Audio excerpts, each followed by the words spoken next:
When I was working on my Deep Stone Crypt video back in early 2024, I decided to cut a section about Blade Runner and consciousness. It's probably the most significant cut I've ever made for a video because it's so fully fleshed out that it could essentially be rolled off into its own separate video. Both me and my girlfriend thought it was pretty good, but ultimately came to the decision to cut it because it felt like too much of a tangent to justify taking up 20 minutes of the video. Since then, I've sat on this excerpt unsure what to do with it. Today I'm going to share it with you in its original unedited form. Let me know what you think of it in the comments. The paradoxes and fundamental unknowability of consciousness is a common topic to explore in science fiction, particularly works concerned with the future of robotics, cloning, and artificial intelligence. Destiny is clearly influenced by works that preceded it, paving the way for complex explorations of the human condition. The most famous example is Blade Runner, a 1982 science fiction movie, which has become one of the most influential artistic explorations of the nature of consciousness. The movie follows Rick Deckard, a Blade Runner, the in-universe term for a police officer who apprehends and retires rogue androids, or as they're called in-universe, replicants. Blade Runner explores what it means to be human. If you could create a consciousness with machines, should they be afforded the same dignity and respect as humans who were born not made? As Deckard hunts a group of replicants through the streets of 2019 Los Angeles, realized as a futuristic neo-noir cyberpunk dystopia, he comes to question the nature of consciousness. Each replicant blends in with humanity, only able to be distinguished via a psychological test called Voight-Kampff, which is clearly inspired by the Turing test. If the test determines that someone is a replicant and they've gone rogue, Blade Runners are obligated to retire them. Upon coming to meet a replicant woman named Rachel and falling in love, Deckard begins to have difficulty with his job. He's unable to carry out state violence against beings who may not be human, but who simply want the freedom to pursue a life they choose, not one that has been imposed upon them by their creators. The work is highly critical of the authoritarian nature of Blade Runners, who are given the role of judge, jury, and executioner. The term retire is a euphemism for the death penalty, one which doesn't occur after a jury trial, but a simple test that the narrative hints could be flawed. Deckard's disillusionment culminates in the climactic scene of the movie, where he fights Roy Batty on the roof of an abandoned building during the rain. Roy gains the upper hand and seemingly is about to kill Deckard when he does something unexpected. In one of the most iconic scenes in cinema history, Roy spares Deckard's life and instead delivers a haunting soliloquy about the temporary nature of human existence. I've seen things you people wouldn't believe. Attack ships on fire off the shoulder of Orion. I watched C-beams glitter in the dark near the Tannhauser Gate. All those moments will be lost in time, like tears in rain. Time to die. Roy accepts the fate of having his life cut short by Deckard and shows us that he was capable of seeing his situation very clearly. He resisted death at the hands of the state because he was afraid of losing his memories. Once he's gone, he fears nobody will remember him, and all the private moments and experiences he never shared will be lost forever. The metaphor of a tear in rain, unable to be distinguished from the drops falling from the sky, is perfect. If you don't record your memories, how will anyone be able to identify them or determine they happened at all? They will be a single personal droplet, full of emotion, that's obscured in the rush of water falling from the sky. This monologue is delivered excellently by Rutger Hauer in a performance that I still think about regularly, years after seeing it for the first time. There are few quotes that have the honor of being stuck in my memory quite like Roy's monologue. It makes me question the nature of my existence and fear its annihilation, because I don't want to become that tear. I, like many others, including Clovis Bray, selfishly want people to remember that I existed, so that I will persist even after my death. If I don't live a life that means something to my peers and impacts them, my memory will eventually fade shortly after my death. I remember loved ones who have passed away, but eventually they will be forgotten, as billions of their ancestors were before. Recording my existence and my thoughts in a digital medium is a futile attempt for me to connect with others and secure some semblance of a legacy that will persist after I'm gone. However, the internet is filled with a cacophony of meaningless noise. How will anyone find this tear in a torrential downpour? I'm not sure because Blade Runner doesn't offer an answer. It merely raises the question. What many people fail to realize is that Blade Runner itself is a derivative work, adapted from Philip K. Dick's 1968 novel, Do Androids Dream of Electric Sheep? While both stories have considerably different plots and methods for exploring the philosophical dilemma of android personhood, they share the same core concepts and character names. Each uses the medium, the novel and the movie respectively, to probe these questions in ways the other could not. However, Blade Runner is the superior project, which is evident by its lasting legacy, and Do Androids Dream of Electric Sheep's relative irrelevance. Most consumers of science fiction today will have at least heard of Blade Runner, but the same isn't true of the novel it's based upon. However, Blade Runner could never have existed without its predecessor, even if the majority will never know its name. Androids is a very pulpy novel that doesn't quite hit me the way Blade Runner does. In fact, the iconic monologue from Roy Batty doesn't even exist in the book. Ironically, Deckard's final confrontation with his replicant adversary is anticlimactic. Here's how the scene unfolds in the novel. Deckard let Roy Batty fire once. He held his own fire until the laser beam had passed him as he twisted out of the way. "You've lost your legal basis," Rick said, "by firing on me. You should have forced me to give you the Voight-Kampff test. But now it doesn't matter." He shot Roy Batty. The big man's corpse lashed about, toppled like an overstacked collection of separate brittle entities. It smashed into the kitchen table and carried dishes and flatware down with it. "I got the last one," Rick realized. 6 today.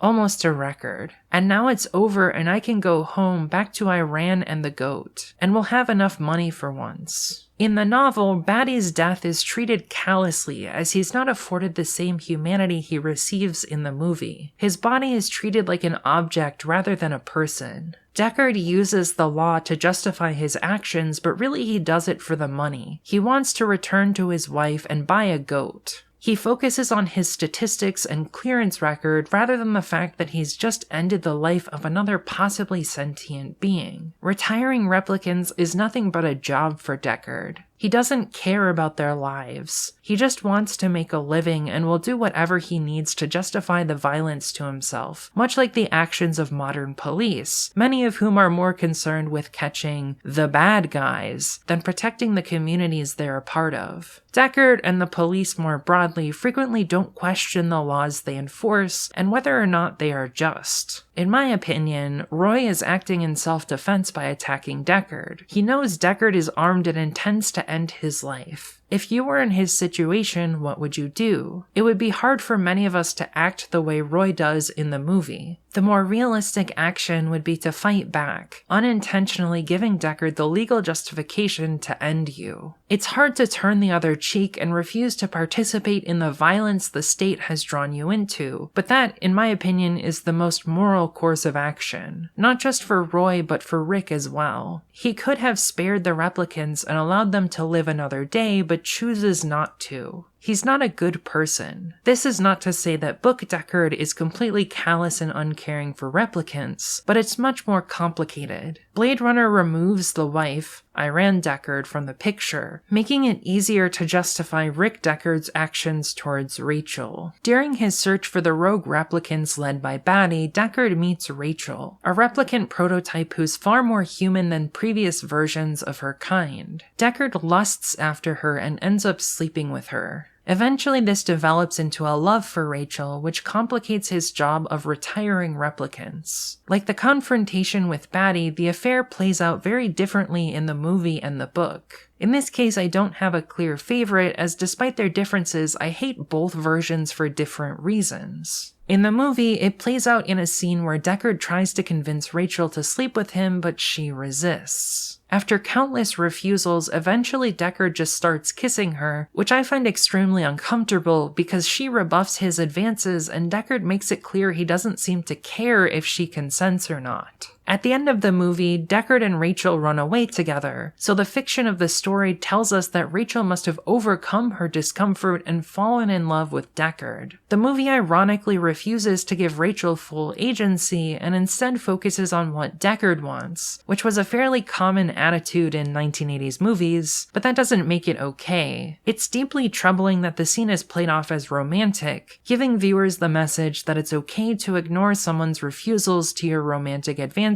and that they secretly want you. I want to be very clear, this kind of behavior is a gross violation of consent that shouldn't be tolerated. I honestly think the movie would be much better if the scene was simply left on the cutting room floor. The novel scene plays out in a way I find more interesting, but is also very uncomfortable to read.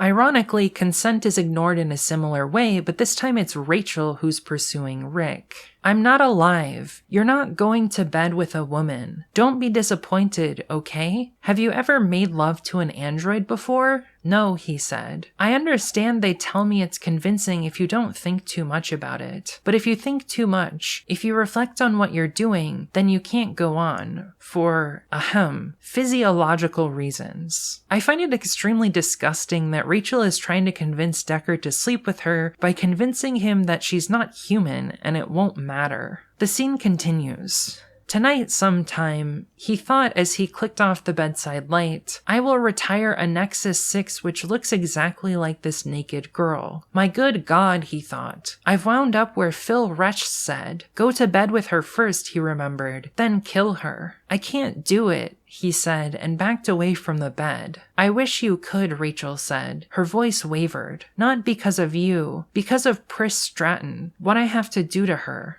We're not the same. I don't care about Pris Stratton. Listen, go to bed with me and I'll retire Stratton, okay? Because I can't stand getting this close and then... Thank you, he said. God damn it, get into bed, Rachel said. He got into bed. Again, this is another scene where one person is ignoring the other's desires and consent to get what they want sexually, but the roles are reversed. Rachel is pursuing Deckard and will not take no for an answer. The context here is very important. Historically, science fiction was a genre dominated by male authors. This led to a very particular type of story where women were not granted agency and were frequently treated as sex objects rather than human beings. I think Dick is trying to play with this trope in order to convince us that Rachel is a human being and that androids are people, but he doesn't do a very good job. Ultimately, Rachel's humanity hinges on Deckard's acknowledgement that she's a person, rather than her agency within the story. I find it troubling that Deckard's objection to sleeping with an android is not that he has a wife that he doesn't want to betray by sleeping with another woman, but that he doesn't think that he will be able to murder other female androids after sleeping with one. He's more concerned with himself and his feelings than how his actions will affect the other people involved, namely Iran, Rachel, and Pris Stratton. Both Deckard and Rachel are kinda awful in this scene, which I find better than the movie where it's clearly Deckard who's in the wrong. Rachel's behavior is doubly frustrating considering how she acts in the scene immediately following the sex. We androids can't control our physical sensual passions. You probably knew that. In my opinion, you took advantage of me. She did not, however, appear genuinely angry. If anything, she had become cheerful and certainly as human as any girl he had known. Rachel accuses Deckard of taking advantage with her, when in fact it's her who I would say took advantage of him. Deckard's response is very sexist because he ignores her words and instead pays attention to her affect, which is more positive, allowing him to justify his actions to himself. I also dislike that this scene portrays Rachel as an emotional sex object who doesn't know what she wants and needs to be handled by a man in order to find happiness. This is a sexist trope that disrespects women by saying we don't know what we actually want and need a man to show us what our feelings truly mean. However, sleeping with Rachel does eventually have the effect of convincing Deckard that androids are people who should be afforded agency, so the message is incredibly muddled.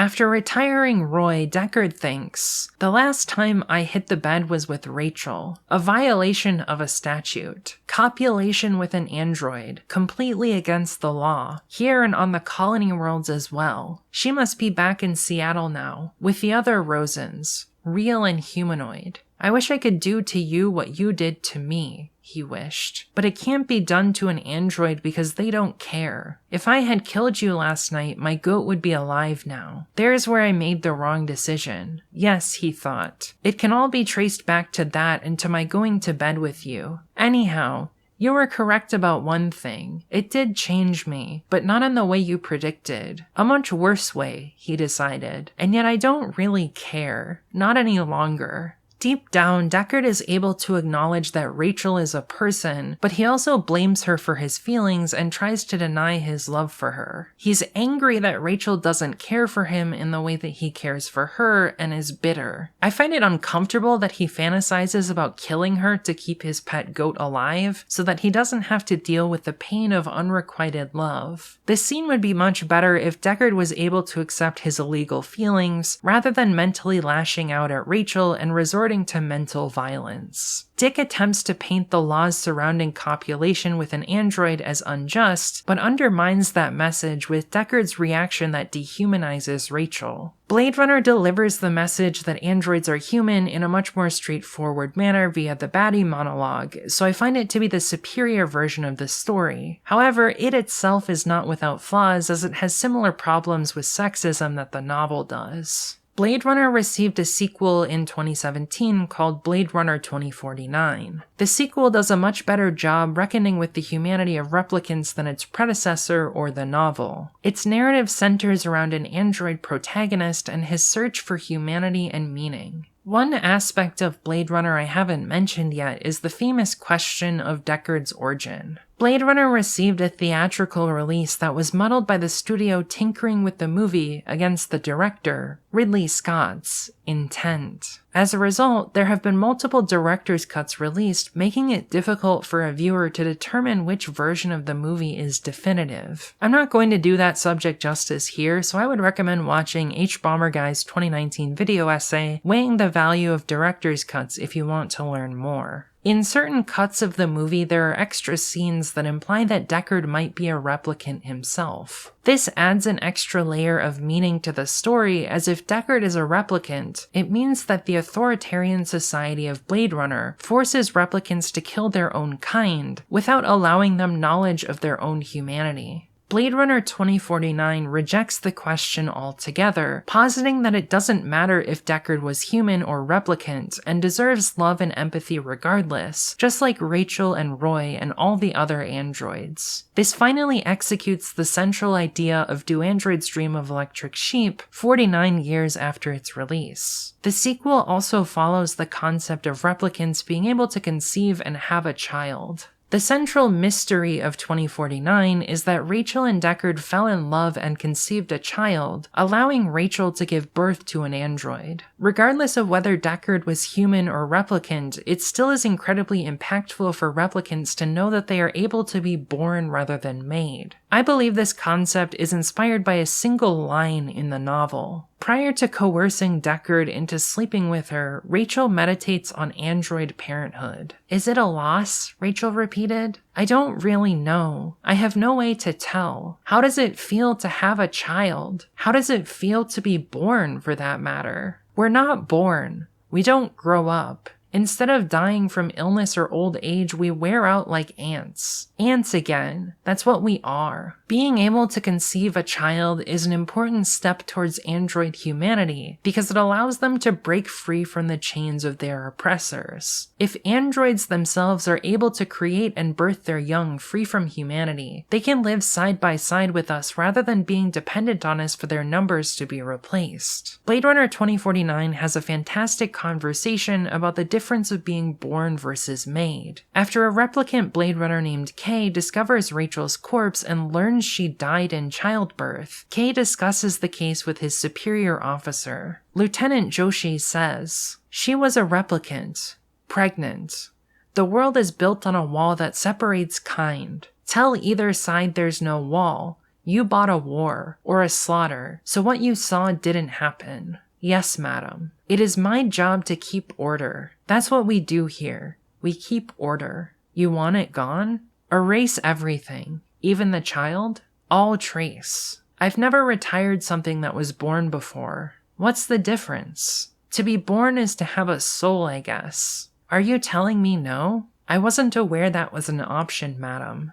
Attaboy. You've been getting on fine without one. What's that, madam? A soul. Blade Runner 2049 directly confronts the horror that is only hinted at in its predecessor, being a replicant that kills their own kind to preserve the order that their creators, humanity, want. By focusing on Kay's journey with the investigation, the movie does a fantastic job showing a replicant gradually losing faith in the authoritarian order propped up by humanity and coming to rebel and join a replicant revolution. I appreciate that Blade Runner 2049 takes the story of Blade Runner to its logical conclusion. The wall that separates kind, replicant and human, is inherently unstable. Replicants are people too, and as soon as they realize that fact, humanity has no hope of controlling them. As my favorite character in the Disney Corporation's revolutionary masterpiece Andor, Nemec puts it, the imperial need for control is so desperate because it is so unnatural. Tyranny requires constant effort. It breaks. It leaks. Authority is brittle. Oppression is the mask of fear. Lieutenant Joshi is so afraid of the wall breaking down because she knows it's an illusion. She tries to cover up the child who proves the wall isn't real, but fails, as Kate comes to recognize his own humanity and the humanity of the replicant child. You don't need a soul to be worthy. You just need to recognize that you are a person who deserves to be treated with respect and dignity. The final scene where Deckard meets his daughter for the first time is incredibly emotional and gives me hope every time I watch it. When I saw Blade Runner 2049 in theaters back in 2017, several scenes involving the daughter made me cry, which was a rarity at the time because I had suppressed my emotions so thoroughly that it was hard to let them out. Blade Runner 2049 destroyed me emotionally in 2017 because it made me reckon with the fear and vulnerability of parenthood. I have a complicated relationship with my parents, so seeing Deckard meet his adult daughter for the first time was devastating. At the time, I had never considered what parenthood meant to me. I had always assumed that I would have children at some point, but I had never actually processed those feelings and understood whether or not I wanted to be a parent. My transition made me realize that I was uncomfortable with the idea of parenthood not because I didn't want children, but I didn't want to be a father. I realized that I desperately want to be a mother in the way that my mother was able to give birth to me. This makes Rachel's conception of a child inspiring because it gives hope to anyone who is infertile. You don't need to accept that you may never be able to give birth even if you want to, because if a replicant was able to, there may be hope for the rest of us. Blade Runner 2049 is a work of fiction, but there is real medical research happening right now that has allowed infertile cis women to give birth to children via uterus transplants. If doctors were able to make the technology work for a trans person, I would seek that treatment because I want to know the joy of nurturing a child as my mother did.